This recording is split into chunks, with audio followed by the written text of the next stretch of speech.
चाबी तुमने बता रहे हो उसकी तो आपने पहले ही से दान कर चुका है, आपने पहले ही से दान कर दिया है।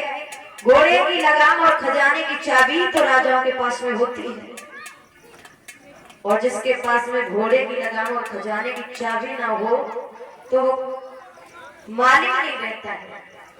इसलिए महाराज ये मंत्री आपका नहीं, ये मंत्री हमारा हो चुका है। आज भक्तों जैसे ही इधर इतने शब्दों को सुना है महाराज हरिश्चंद्र ने, महाराज हरिश्चंद्र कहने लगे हैं ये हम पर कौन सी भूल हो गई, मैंने ये कैसी भूल कर दी है। अब मैं शंकर भी कर चुका हूँ कि हम आपको 60 बार सोना देंगे, अब हम 60 बार सोना कहाँ से देंगे। और इसी बीच में माननीय श्री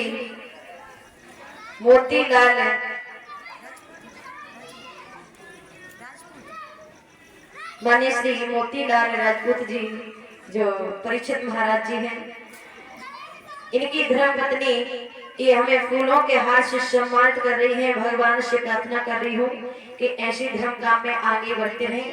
कभी भी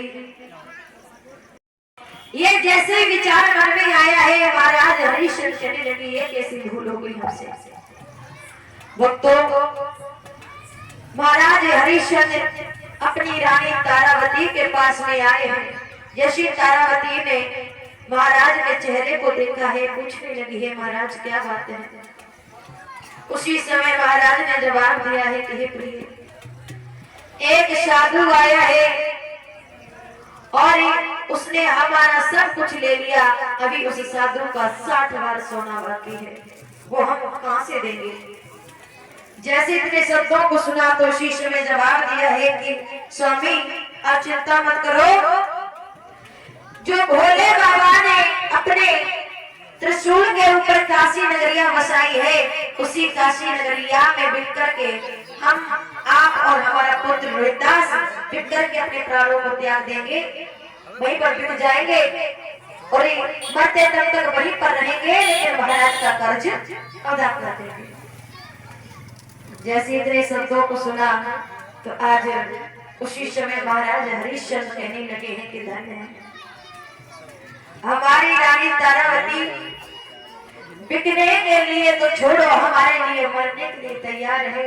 ऐसी पत्नियों से हमें गर्व है, ऐसी पत्नी होनी चाहिए, धन्य ऐसी पत्नी। जैसे इतने शब्दों को कहा है तो आज तारावती ने जवाब दिया है महाराज ये तो मेरा कर्तव्य है।